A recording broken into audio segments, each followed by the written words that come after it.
tayo sa Malolos. Ay, ano pa lang pala to? Tabang. Malolos. Kakapasok lang ng Tabang.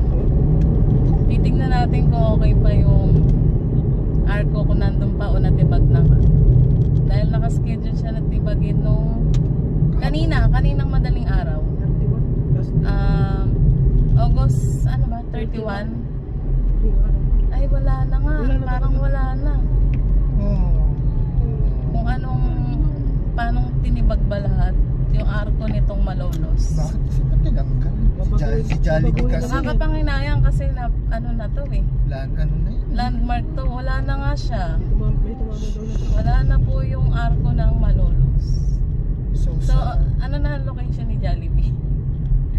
Ganun pa rin. Wala na po. Pero yung poste, medyo naiwan pa. Baka ano pa nila yun. Para renovate. Yan na po.